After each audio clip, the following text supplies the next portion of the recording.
Another year, another T variant. The thing is, these are exciting phones from OnePlus because they tend to optimize the package and, in some ways, make it a little bit more accessible for everybody. It's Joshua Vergara. What's going on, everybody? Here's an initial review of the OnePlus 8T before I give you my final complaints and takeaways. With all the craziness that's going on right now though, I hope you don't mind me taking a slightly different approach to my content with this right here, the OnePlus 8T.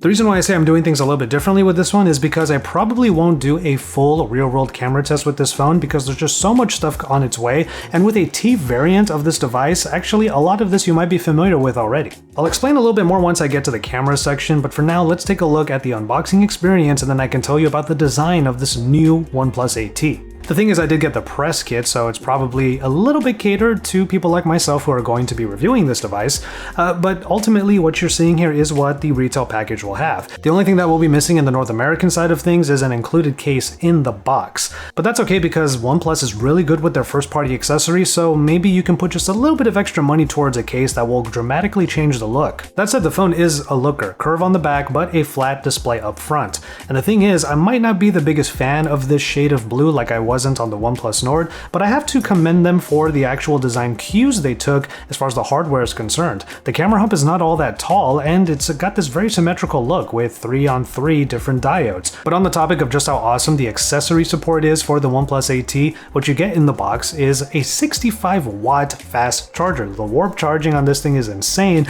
as we have come to expect from OnePlus flagship devices. And then of course you get the red cable, the signature red cable. We went through the setup for this device and already OxygenOS 11 is what we're greeted with. Now OxygenOS 11 is going to come baked into this device. You can already see I have the always on display turned on and I'm using it with the new Inside AOD, which I'll talk about more a little bit later. The thing is, OxygenOS 11 is also going to come to the OnePlus 8 Pro and the OnePlus 8. So this software update is going to be available across more than just this particular device. You still get the Snapdragon 865, you still get 8 and 12 gigabytes of RAM and 128 or 256 gigabytes of onboard storage. It is a 4500 milliamp hour battery, and like I just mentioned, it supports 65-watt warp charging that is included in the box. Clearly the highlight of this particular phone is going to be the display, the 120Hz in this fluid AMOLED display. It is hardly a surprise that the display is a highlight on a OnePlus flagship phone.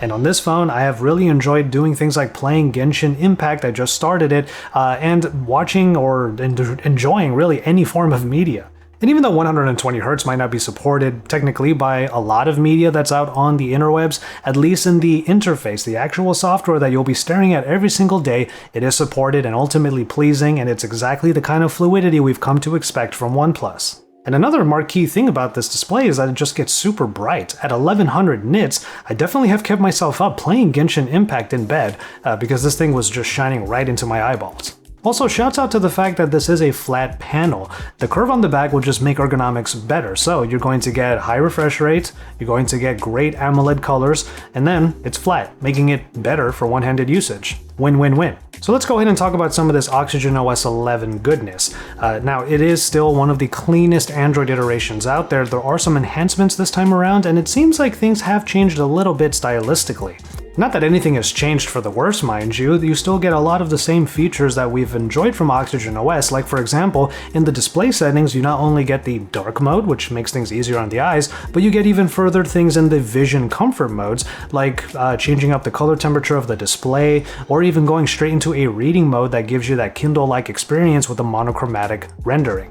Ergonomics was a big deal for the OxygenOS 11 engineers, as I've noticed a lot of stuff renders on the bottom half of the phone. We've already seen this with things like folders and whatnot, but it's just a lot easier to reach everything when it's, well, within reach.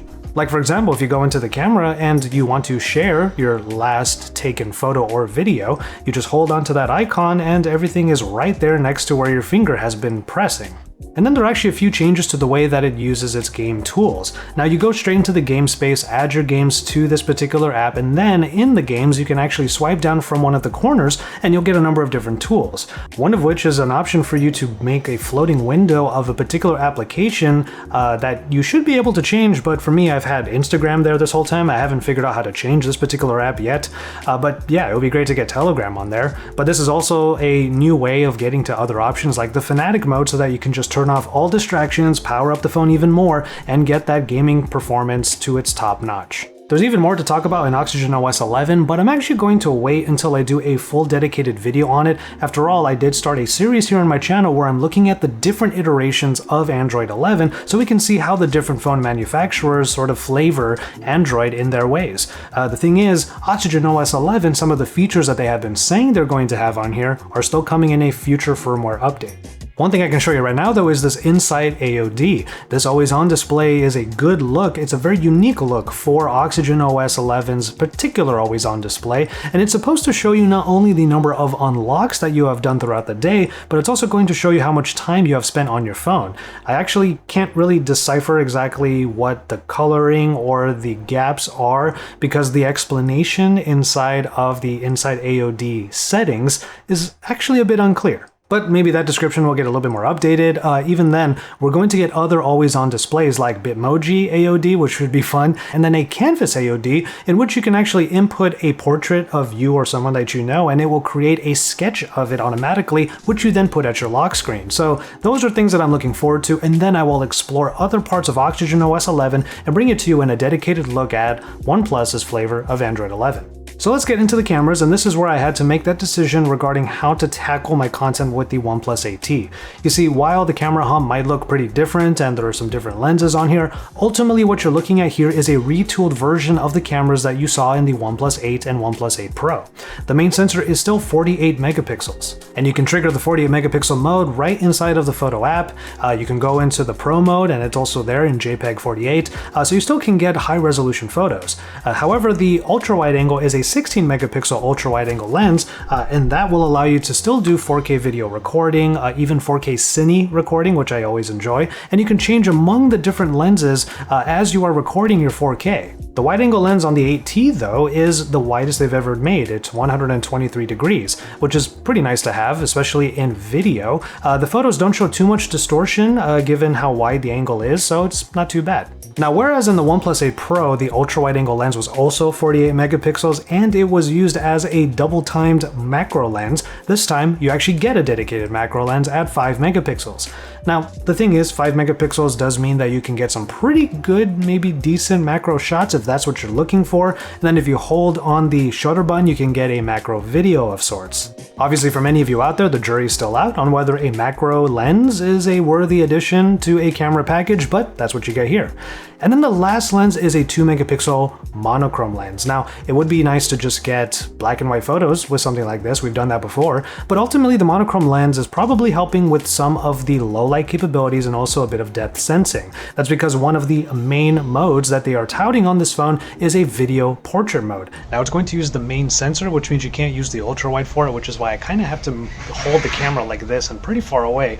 But you can see here, I have fairly soft backgrounds. It is being digitally added on, so you get kind of that like really good portrait look, but now I'm in motion. So video portrait mode might be something that you would like using if you're going to take some videos of, like, say, your partner or any of your friends, or get someone to take the video of you so that you can throw it up and have this nice soft look. So just looking at the footage of the clip I literally just showed you, I'm actually really impressed with how well it was able to figure out not just the cutout of me, but also to provide that soft look in a way that doesn't actually look too digital. Perhaps that's going to be partially because of that monochrome sensor being able to provide a bit more information, whether it's depth or otherwise, so that it can actually figure all of that out in real time for a video mode. And this is all being done on a 48 megapixel sensor, so it's nice to see that OnePlus is creating a T line without having to go too far into the high numbers or anything like that, because that's definitely been the philosophy for some upgraded variants in the past.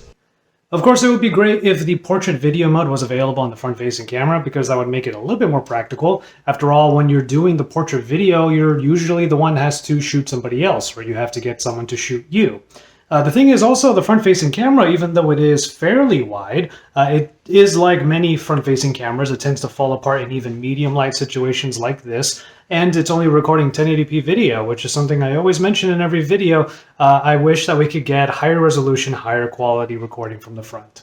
And then of course one of the main modes would be the Nightscape mode, and Nightscape in particular already does a pretty good job of creating a better result out of a very not ideal scene. But then there you have Nightscape Video, which I'm still kind of figuring out exactly how it's working here. What I think is happening here is that it's pixel binning the main sensor, but it does crop back out a little bit when you compare it to a regular 1x video. So after getting some photos and videos around the house, I came to the conclusion that the camera experience actually informs the entire experience of this phone. See, you get a lot of enhancements here that are significant. In the software sense, you get OxygenOS 11, you get the warp charging included in the box, and of course the wonderful 120Hz Fluid AMOLED display. You get basically the experience you would expect from OnePlus. But that also means that this is not going to be a very revolutionary step forward. After all, it is a T variant. Again, not a bad thing, especially since this phone is coming in at under $800, and it's going to be available here in North America, particularly in the US on Verizon and T-Mobile. So as usual, OnePlus is finding ways of getting their phones into more hands for slightly less prices than typical flagships. That's still a win, and the OnePlus 8T continues that pedigree. So that's what I'm reserving my final judgments for. I may not do a full real-world camera test because the camera package, even with its enhancements, is ultimately very familiar. But once OxygenOS 11 hits its more final stages, I will definitely do more looks at the way it does Android 11, and then use that as a bigger backdrop to the final perspectives I have on the OnePlus 8T. Let me know what you want to know from those videos. They might be coming a little bit later on, but I did want to make sure I got you some perspectives on this and showed you why the camera, while really good, is not necessarily revolutionary, but I did want to show you some of the new stuff that OnePlus did put in.